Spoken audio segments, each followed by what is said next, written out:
ایک بہت مشہور اور عظیم سلطنت بیبلون ایمپائر.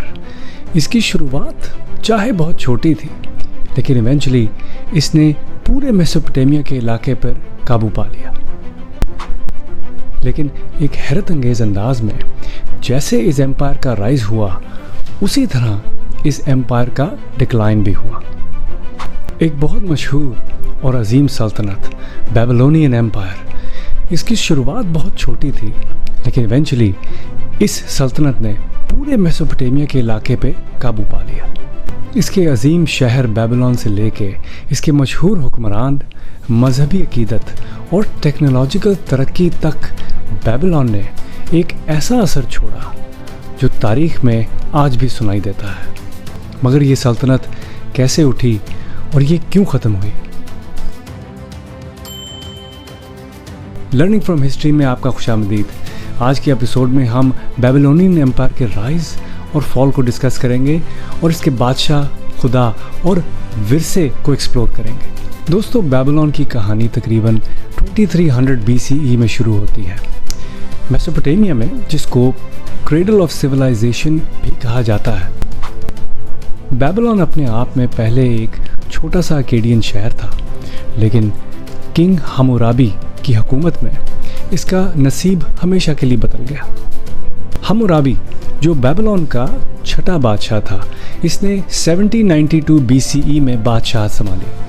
اس نے اپنی طاقت فوجی کانکویسٹ اور پولیٹیکل الائنسز سے بہت بڑھائی اور میسوپوٹیمیا کے بہت سے علاقوں کو اپنی حکومت کے اندر لے لیا.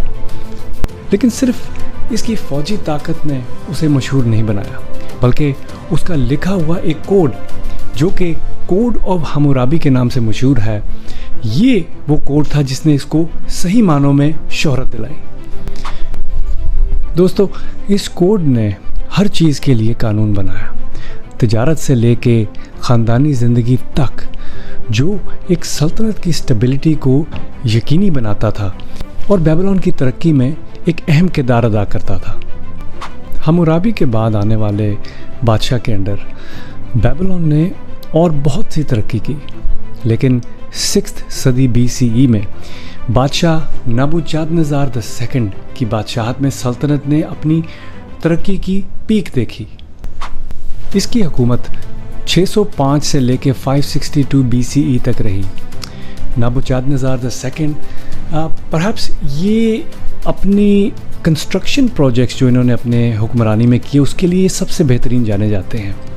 ان کے کنسٹرکشن پروجیکٹس میں سے ہینگنگ گارڈنز آف بیبلون کا بھی ایک ذکر آتا ہے. یہ اینشینٹ ورلڈ کے 7 wonders of the ancient world میں سے ایک کنسیڈر ہوتے ہیں.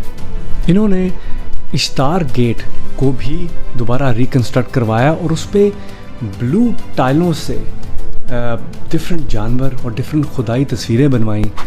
لیکن دوستو، نبوچادنزار II کی حکومت صرف آرکیٹیکچرل پروجیکٹس تک محدود نہیں تھی. اس نے بیبلون کی طاقت کو فوج کے ذریعے بہت بڑھایا، جس میں جوڈا کا جو علاقہ تھا، جوڈا ایک اسپیسیفک علاقہ ہے، اس کے میں میپ لگاؤں گا کہ وہ کس طرف تھا.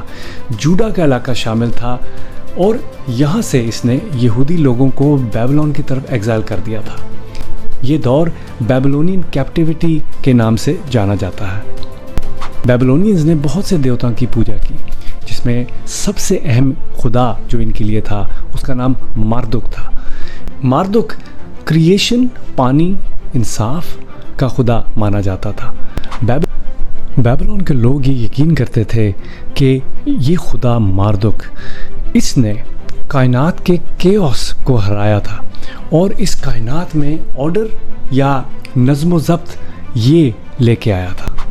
دوستو، یہاں پر ایک فیسٹیول منایا جاتا تھا ہر سال جس کا نام اکیتو فیسٹیول تھا. یہ وہ فیسٹیول تھا جو کہ خدا ماردک کے اعزاز میں منایا جاتا تھا.